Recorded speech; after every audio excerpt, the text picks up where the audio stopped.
I've been such a just do it person that I don't know how to not do it anymore. Hello, my name is Emma, and I tend to talk about anxiety, OCPD, and mental health related things on my channel.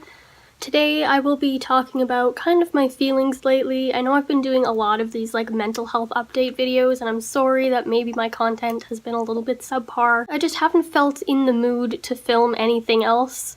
And I know that if I tried to film a video on OCPD or something, it wouldn't turn out very good because I'm not very connected to it right now, which is a good thing because I feel like I'm doing better with my OCPD, but I don't really have much to say about it. So, the things I've been feeling. It's another weird mood update video.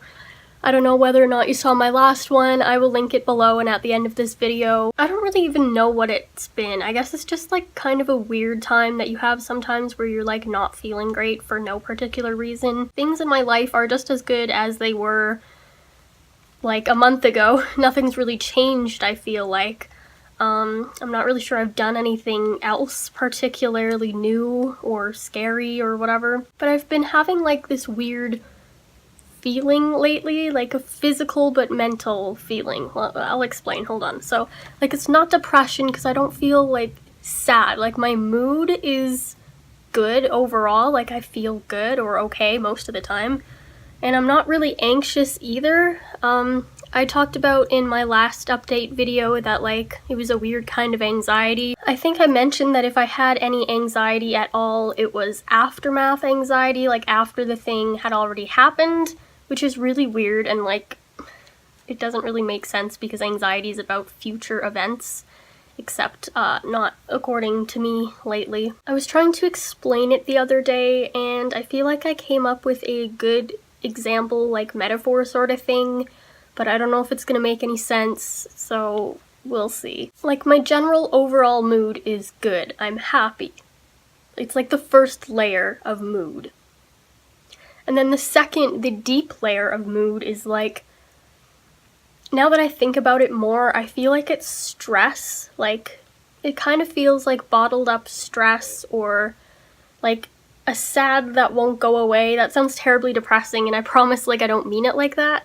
And it's like, it's kind of like depression without the sad. It's just like a heavy nothing inside of me. No matter how good I feel, like the stress is still there, you know, like it's still like the middle ring that's kind of grounding me back to everything. It does sound a lot like depression, but it doesn't feel like depression does, which is weird. It's just kind of there, and it only became like a big problem when I started thinking about it and I got stressed about it because I'm like, well, this scary feeling isn't going away and like there's no escape from it and whatever.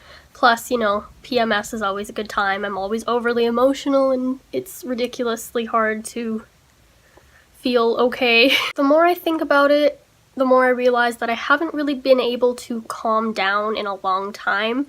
Like, I can relax and like I can feel good, but I'm not necessarily calm.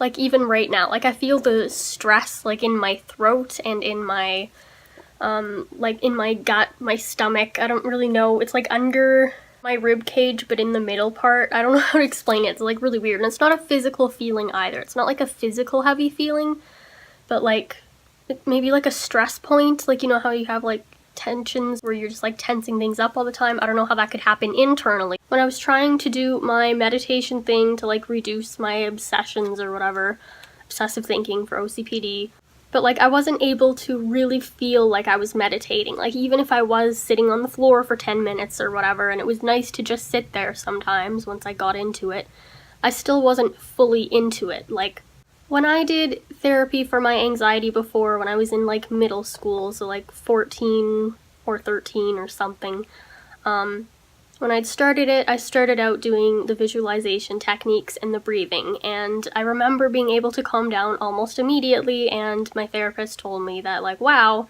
you're really good at that. But somehow, I mean, I guess maybe just through not practicing or something, I've just lost the ability to do that, like where I can immerse myself entirely in a place and feel at peace like I would if I was there. Although, to be fair, even if I was in this lovely calming location that I might be imagining, I'm pretty sure I wouldn't be able to feel calm. Like, I can appreciate the beauty, but I can no longer, like, get to that state anywhere in my life of, like, pure peace, like meditation is kind of supposed to be for. And I feel like that's really what I need right now. For any bad experience or stress in my life, it just kind of builds up inside of me and I'm not doing anything about it.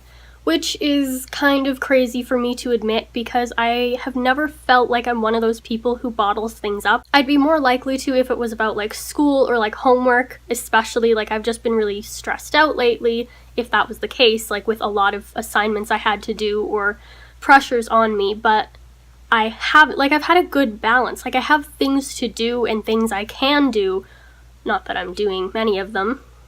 Now that I know how to not do work all the time, I kind of enjoy it and I don't really want to do things just because they're there unless I need to. It's weird to say because I don't feel like I've really been suppressing my anxiety. I've just been doing things and like not worrying about the anxiety, and you know, you assume that by just doing something and like trying new things, like once I do them, you'd think I'd be fine because they're already over, but that stress seems to at least be building up inside me because I'm like not thinking about it, so I just like kind of pretend it's not there and like push it down, which is interesting. Now that I've learned how to just do things, like there's apparently a consequence to just doing things that I didn't realize would occur. As I mentioned, like I haven't been doing too much or anything really out of the ordinary, but I have been keeping up with like my daily life things, like the new me, as you could say, I guess, just not being stressed and doing things anyway, like still trying to hang out with people, keeping on top of work, participating here and there in class discussions. I mean, I guess my brain has been working a little more because I have to pay attention and like write things down really fast and go at like a quick pace for note-taking in class. So like it's not like I'm not doing anything and that like there's no reason I should be stressed. It's just that I thought I was used to this by now. I'm not sure how much I can talk about the things that I've been going through or like less good experiences that I've had in my life that I haven't really addressed because I felt like they haven't bothered me. So we'll see if I can figure something out, but I'm sure analyzing so deeply into my feelings probably isn't helping too much either, but you know, there comes a point when you've felt a certain way for a while that you begin to question it and wonder what you can do to make it go away. The only other thing I really think that could be adding to this stress that I feel is the subject matter in two of my classes. I have a forensics class and one that's called like aesthetic ideas and experiences or something, but it's nothing about how it sounds. It explores a lot of like darker themes in texts and also just like general history, kind of, not like history, but like origins kind of like, for example, demons, hauntings, the sublime, good versus evil, just like darker topics. And I thought I would enjoy the class, and I guess like I am enjoying the class. I find it very interesting. I think I do better when it's like relating specifically to a text because then it doesn't have much room for like self-reflection, at least at the time. But again, like with the anxiety aftermath that I'm feeling, I think that's kind of turning into some sort of aftermath. Also, like I'm not really thinking or focusing too heavily on the darker subjects, and I don't feel like they're causing too much of a crisis for me, but it could be interacting with my mental health in some way. Like it's a kind of a depressing subject to be like aggressively concentrating on. Should put a trigger warning in here. Trigger warning, death, kind of. And my forensics class, there's a lot to do with death. I mean, obviously you'd think I would know that going in, but I've never had too much of a problem with death because I haven't really been like too close to it. Like I haven't really known anyone who's died that I was like close to. Blood doesn't really gross me out too much. But I know in my forensics class it's a lot more real than anything I've ever encountered, and possibly that is triggering or contributing to my feelings. Time of death, cause, manner of death, lots of real photos on the PowerPoint slides of decomposing bodies. I feel like I should add this in here, but might seem kind of irrelevant, but it was relevant to me at some point and could be contributing to my weird emotions. So I retook the sorting hat test on like Pottermore, like for all ya Harry Potter fans. I've always known or felt that I'm a Ravenclaw because, you know, honestly, probably most of it was just my OCPD, but I love to learn. I'm such a scholar, all that stuff's important to me. But a friend thought that possibly I may have been a Hufflepuff, and the more I started thinking about it, the more I'm like, you know, that actually sounds pretty accurate. So then I took the test again, tried to be like unbiased, obviously, and I did get Hufflepuff. So, I mean, kind of identify as like a Ravenclaw and a Hufflepuff right now, but like, I'm aware that obviously this shouldn't be a life-changing result or test, like it shouldn't define everything about me, but I still took it like super personally. I'm like, oh my god, like I'm a Hufflepuff, you know, changing identity, or like who I thought I was. Hufflepuffs are like usually more kind, loving, compassionate, helping, hardworking, loyal, whatever, you know, those things. I'm definitely hardworking. At least there's my little bit of Ravenclaw. Doesn't seem like it would be like a big issue, but like I actually thought about it and dwelled on it for a while, so like maybe that's a contributing factor. Identity crisis, perhaps? I did want to mention a video that this sort of issue I'm having reminds me of.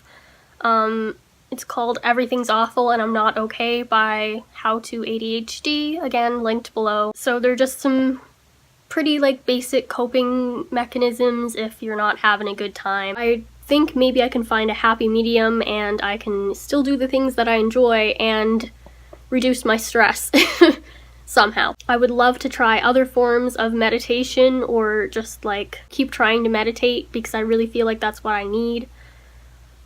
I also talked about in that meditation video that I made a while ago how I was unable to really take a deep breath. So like I can deep breathe, but it doesn't really feel like it's helping. So I think I need to figure out how to do that again.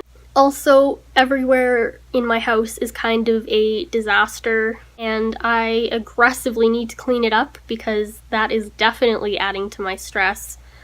Really, the only thing I feel like doing is hiding inside a nice, large, blank box. That doesn't make too much sense, but just like excess clutter is not helping with my mental state. I seriously feel like I have too many things, and I know I do have too many things, but it's never really, like, affected me as much as it has right now, so, I'm gonna try to clean up. Hopefully that'll help. Hopefully I don't have to, like, get rid of all my things, because just because I don't feel great right now doesn't mean that it's, like, the best solution for me as a whole, so we'll see. Although I do love minimalism. I will link my favorite documentary below, too. There's so many things to link. Just check the description of this video because there's a lot there. I do preach self-care and I love the idea of self-care, but when it comes to me, I just don't really give myself the basic self-care that I need a lot of the time. Like sleeping, I've been going to bed consistently at like 1:30 in the morning, which is too late when I get up at like 9. I still get a good 8 hours of sleep, but I really need more like 9 or 9.5, and I just feel like going to bed late isn't helping. I'm not the healthiest eater, but I also am not the most frequent eater because I just get distracted by other things and I like desperately need to get my health on track. I'm not like dying or anything, but you know, physical health is important too. Exercising is always a good idea too. I'm gonna try to stay a little more hydrated. Like these are the things that obviously I would love to do. I'm not sure if I'm gonna get there like soon because trying to change everything at once usually doesn't work very well, but like I seriously know at least that I need, that my brain needs it. Like my mental health is in not the best condition, and I think it's finally time that I actually take care of myself. Like sure, TV shows and taking breaks are important too, but like hydration and food and sleep is just a little bit more important. So that's my plan for now. I mean, I will update you hopefully next week. I'm planning, I think, to make more of a like official what I do for self-care video, but we will see how that goes. I think I have a similar video pre-filmed already, so I don't know. I'll see if I make another one or not. I was also thinking maybe I could do a weekly recommendation of some sort, probably like a video, because I do watch an excessive amount of YouTube videos. It's not necessarily the most recent video, but How to ADHD did a video on their channel about depression and suicide, and I just feel like it was explained in the best way that I've ever heard it explained in. Whatever, I'm gonna end this video before I keep rambling about things. Thank you for watching. I need a new outro because I can't snap. See you later. Bye.